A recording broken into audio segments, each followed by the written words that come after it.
अस्सलाम वालेकुम की हाल चाल है ਤੁਹਾਡਾ ठीक ठाक हो ਤੁਸੀਂ ਸਾਰੇ कैसी तबीयत है ਤੁਹਾਡੀ ਸਾਰਿਆਂ ਦੀ ਅੱਲਾ ਕਰੇ ਤੁਸੀਂ ਸਾਰੇ ਹੱਸਦੇ ਰਹੋ ਤੇ ਵਸਦੇ ਰਹੋ ਤੇ ਇਹ ਟੀਨਾ ਭਾ ਟੀਂਡਾ ਮੇਰੀ ਝੋਲੀ ਵਿੱਚ ਏ।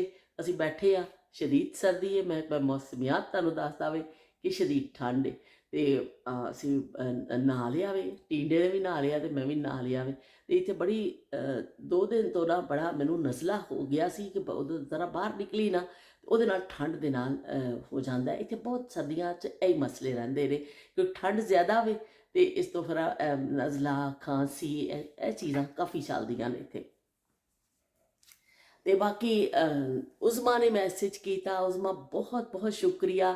ਉਜ਼ਮਾ ਰੈਗੂਲਰ ਦੇਖਦੇ ਨੇ ਤੇ ਉਜ਼ਮਾ ਮੇਰਾ ਸ਼ੁਕਰੀਆ ਮੈਂ ਉਹਨਾਂ ਦਾ ਕਹਿੰਦੀ ਹਾਂ ਕਿ ਉਹ ਫਿਰ ਉਹਨੂੰ ਮੈਸੇਜ ਕਰਦੇ ਨੇ। ਜੋ ਮੈਸੇਜ ਕਰਦੇ ਹੋ ਤਾਂ ਐਸਾ ਲੱਗਦਾ ਸਾਡਾ ਆਪਸ ਅਸੀਂ ਇੱਕ ਦੂਸਰੇ ਨਾਲ ਗੱਲ ਕਰ ਰਹੇ ਹਾਂ ਤੇ ਫਿਰ ਮੈਨੂੰ ਬੜਾ ਅੱਛਾ ਲੱਗਦਾ ਵੇ। ਤੇ ਉਜ਼ਮਾ ਨੇ ਉਹਨੂੰ ਲਿਖਿਆ ਕਿ ਤੁਸੀਂ ਜਿਹੜਾ ਨਾ ਤੁਸੀਂ ਬੜੀ ਚੰਗੀ ਜਗ੍ਹਾ ਰਹਿੰਦੇ ਹੋ। ਵਾਕਈ ਉਜ਼ਮਾ ਇਹ ਜਗ੍ਹਾ ਇਸ ਤੋਂ ਚੰਗੀ ਜਗ੍ਹਾ ਤੇ ਸਾਰੀਆਂ ਚੰਗੀਆਂ ਹੁੰਦੀਆਂ ਨੇ। ਪਹਾੜੀ ਦੇ ਉੱਪਰ ਹੈ ਨਾ, ਅਸਮਾਨ ਦੇ ਜਿਹੜੇ ਸਾਨੂੰ ਰੰਗ ਨਜ਼ਰ ਆਉਂਦੇ ਨੇ ਨਾ ਡੇਲੀ ਦੇ ਹਿਸਾਬ ਦੇ ਨਾਲ, ਉਹ ਬੜੇ ਚੰਗੇ ਲੱਗਦੇ ਨੇ। ਤੇ ਮੈਂ ਇਨਸ਼ਾਅੱਲਾ ਕੋਸ਼ਿਸ਼ ਕਰਾਂਗੀ ਕਿ ਹੁਣ ਮੈਂ ਪੂਰੇ ਇੱਕ ਹਫ਼ਤੇ ਦੇ ਕਲਿੱਪ ਥੋੜ੍ਹੇ ਥੋੜ੍ਹੇ ਲੈ ਕੇ ਜੋੜ ਕੇ ਫਿਰ ਇੱਕ ਦਿਨ ਲਾਵਾਂ ਤੇ ਦੇਖਿਓ ਕਿ ਰੋਜ਼ਾਨਾ ਕਿੰਨੇ ਸ਼ੇਡ ਅਸਮਾਨ ਜਿਹੜਾ ਨਾ ਬਦਲਦਾ ਵੇ। ਲੋ ਵੀ ਹੁਣ ਪਾਰਟੀ ਨਾਲ ਜਿਹੜਾ ਵੀ ਦੇ ਇੱਧਰ ਦਿਖ ਰਿਹਾ ਤੇ ਅਸਮਾਨ ਦੇ ਜਿਹੜੇ ਰੰਗ ਸ਼ੇਡ ਨੇ ਨਾ ਬੜੇ ਪਿਆਰੇ ਲੱਗਦੇ ਨੇ। ਤੇ ਬਾਕੀ ਇਹ ਵੇ ਕਿ ਹੋਰ ਰੂਟੀਨ ਦੇ ਜਿਹੜੇ ਕੰਮਕਾਜ ਚੱਲ ਰਹੇ ਆ, ਉਮਰ ਹਯਾਤ ਸਾਹਿਬ ਦਾ ਵੀ ਮੈਂ ਸ਼ੁਕਰੀਆ ਅਦਾ ਕਰਨਾ ਚਾਹੁੰਦੀ ਹਾਂ। ਉਹਨਾਂ ਨੇ ਵੀ ਬੜਾ ਮੈਨੂੰ ਹੌਸਲਾ ਦਿੱਤਾ ਤੇ ਬੜਾ ਉਹਨਾਂ ਕਿਹਾ ਤੇ ਉਹਨਾਂ ਨੇ ਕਿਹਾ ਕਿ ਕੱਲ੍ਹ ਦੀ ਵੀਡੀਓ ਦੇਖ ਕੇ ਕਿ ਤੁਸੀਂ ਪੰਜਾਬੀ ਦੇ ਹਵਾਲੇ ਦੇ ਨਾਲ ਕਿਹਾ ਕਿ ਵੇ ਮੁੰਡਿਆ ਤੁਸੀਂ ਇੱਕ ਦਫਾ ਫੇਰ ਕਹਿ ਦਿਓ। ਤੇ ਚਲੋ ਜੀ ਮੈਂ ਕਹਿ ਦਿੰਦੀ ਹਾਂ ਵੇ ਮੁੰਡਿਆ। ਉਹਨਾਂ ਨੂੰ ਸ਼ਾਇਦ ਚੰਗਾ ਲੱਗਿਆ ਕਿਉਂਕਿ ਮੈਂ ਮੁਸਤਫਾ ਨੂੰ ਕਿਹਾ ਨਾ ਵੇ ਮੁੰਡਿਆ ਤੇ ਉਹਨਾਂ ਨੂੰ ਚੰਗੇ ਲੱਗੇ। ਤੇ ਮੇਰੀ ਕੋਸ਼ਿਸ਼ ਹੁੰਦੀ ਹੈ ਕਿ ਬੱਚਿਆਂ ਨੂੰ ਥੋੜ੍ਹੇ ਥੋੜ੍ਹੇ ਲਫ਼ਜ਼ ਮੈਂ ਸਿਖਾਉਂਦੀ ਜਾਵਾਂ ਕਿ ਚਲੋ ਬੱਚੇ ਆਪਣੀ ਜ਼ੁਬਾਨ ਵੀ ਸਿੱਖਣ। ਤੇ ਉਹ ਕਿਉਂਕਿ ਇੱਥੇ ਜ਼ਿਆਦਾ ਸਕੂਲਾਂ ਵਿੱਚ ਤੁਹਾਨੂੰ ਪਤਾ ਫਿਰ ਇੰਗਲਿਸ਼ ਬੋਲਦੇ ਨੇ ਤੇ ਇੰਗਲਿਸ਼ ਹੁੰਦੀ ਹੈ ਫਰੈਂਡਸ ਦੇ ਨਾਲ ਵੀ ਬੱਚਿਆਂ ਨੇ। ਤੇ ਘਰ ਵਿੱਚ ਹੀ ਫਿਰ ਕੋਸ਼ਿਸ਼ ਹੁੰਦੀ ਹੈ ਕਿ ਚਲੋ ਅਸੀਂ ਥੋੜ੍ਹਾ ਬਹੁਤ ਜਿਹੜਾ ਬੋਲ ਲਈਏ, ਉਹਨਾਂ ਨਾਲ ਕਰ ਲਈਏ।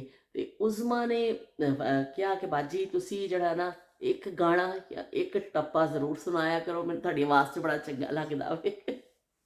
ਤੇ ਮੈਨੂੰ ਇੰਨਾ ਹਾਸਾ ਵੀ ਆਇਆ ਉਹਨਾਂ ਦੀ ਗੱਲ ਸੁਣ ਕੇ ਪੜ੍ਹ ਕੇ ਮੈਸੇਜ।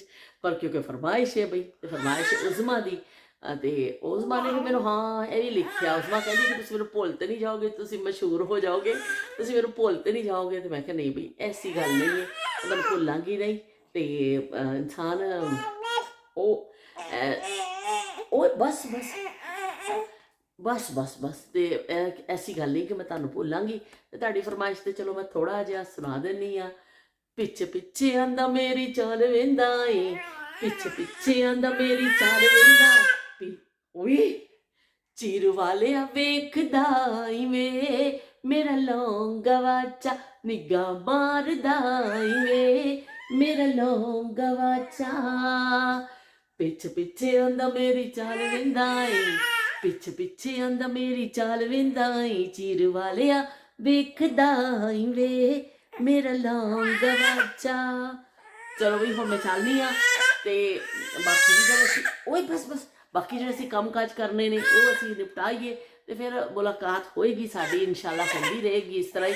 ਤੁਸੀਂ ਦੇਖਦੇ ਰਹੀਓ ਤੇ ਪਲੀਜ਼ ਕਮੈਂਟ ਜ਼ਰੂਰ ਕਰਦੇ ਰਹੀਓ। ਅੱਲਾ ਹਾਫਿਜ਼ ਤੇ ਰੱਬ ਰੱਖਾ। ਓ ਹੋ ਓ ਹੋ।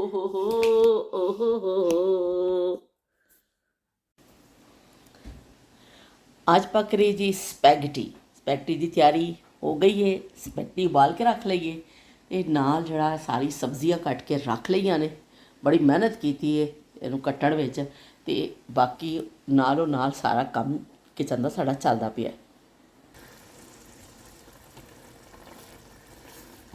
चिकन भी बन रहा है, उस तो बाद फिर असीं सब्जियां नूं इनू सौते करके इहदे विच पावांगे। मुस्तफा और यूसुफ लिए बन रहे मीट बॉल्स। लो जी सब्जियां पा दित्तियां ने काफ़ी हद तक हुण तकरीबन तैयारी के मराहल में जरा जा बस रह गया पानी। तो यह असी हुण इहदे विच पा देवांगे स्पैगेटी। लो जी कि रोज़मर्रा के काम काज तो हो गए ने ते असी भी खाना वाना पका के फारग हो गए। नज़ला जिहड़ा वे वो खासा जिहड़ा वगदा पिया वे, 2 दिन हो गए ने। तो पर है वे कि नाल दवाई भी खा रही हूँ मैं एंटी एलर्जी। इंशाल्लाह आवाज़ ਜਿਹੜੀ ਬਿਹਤਰ ਹੋ ਜਾਏਗੀ ਕਿ ਤੁਹਾਨੂੰ ਮੇਰੀ ਆਵਾਜ਼ ਤੋਂ ਫੀਲ ਹੋ ਰਿਹਾ ਹੋਏਗਾ ਸ਼ਾਇਦ ਕਿ ਥੋੜੀ ਆਵਾਜ਼ ਬਦਲੀ ਤੇ ਯੂਸਫ ਤੇ ਮੁਸਤਫਾ ਆਉਣ ਵਾਲੇ ਨੇ ਸਕੂਲ ਤੋਂ, ਖਾਣਾ ਤਿਆਰ ਹੈ ਤੇ ਮੈਂ ਕਿਹਾ ਮੈਂ ਤੁਹਾਨੂੰ ਜ਼ਰਾ ਚਿਹਰਾ ਕਰਾ ਦੇਵਾਂ। ਮੀਟ ਬਾਲਸ ਬਣ ਗਏ ਨੇ ਤੇ ਨਾਲ ਸਪੈਗੇਟੀ ਬਣ ਗਈ ਹੈ ਤੇ ਅਸੀਂ ਹੁਣ ਮਜ਼ੇ ਦੇ ਨਾਲ ਇਹਨੂੰ ਖਾਵਾਂਗੇ। ਵੈਸੇ ਇੱਕ ਗੱਲ ਇਹ ਕਿ ਇਹ ਜਿਹੜਾ ਕਾਂਟੇ ਦੇ ਨਾਲ ਖਾਣਾ ਨਾ ਬੜਾ ਫਨ ਹੈ ਬਈ, ਜਿਹੜੇ ਲੋਕ ਖਾਂਦੇ ਨੇ ਨਾ ਉਹਨਾਂ ਦੇ ਅਜ਼ਮਤ ਨੂੰ ਸਲਾਮ, ਕਿਉਂਕਿ ਬੜਾ ਮੁਸ਼ਕਲ ਹੈ ਸਪੈਗੇਟੀ ਨੂੰ ਸਾ ਖਾਣਾ ਜਾਂ ਕਾਂਟੇ ਦੇ ਨਾਲ ਵੈਸੇ ਵੀ ਕੋਈ ਚੀਜ਼ ਖਾਣੀ, ਕਿਉਂਕਿ ਅਸੀਂ ਦੇਸੀ ਸਟਾਈਲ ਬੰਦੇ ਆ, ਸਾਨੂੰ ਤਾਂ ਚੰਗਾ ਲੱਗਦਾ ਕਿ ਹੱਥ ਨਾਲ ਖਾਓ ਰੋਟੀ ਤੇ ਉਹ ਜ਼ਿਆਦਾ ਅੱਛਾ ਲੱਗਦਾ ਵਾ। ਪਰ ਇਹ ਕਿ ਜੈਸਾ ਦੇਸ ਵੈਸਾ ਭੇਸ, ਪਰ ਅਸੀਂ ਨਾਕਾਮ ਕੋਸ਼ਿਸ਼ ਕਰਨੇ ਆ। ਤੇ ਮੀਟ ਬਾਲ ਵੀ ਮੈਂ ਖਾ ਕੇ ਦੇਖਣੀ ਆ ਵੀ ਕੈਸੀ ਬਣੀ ਹੈ।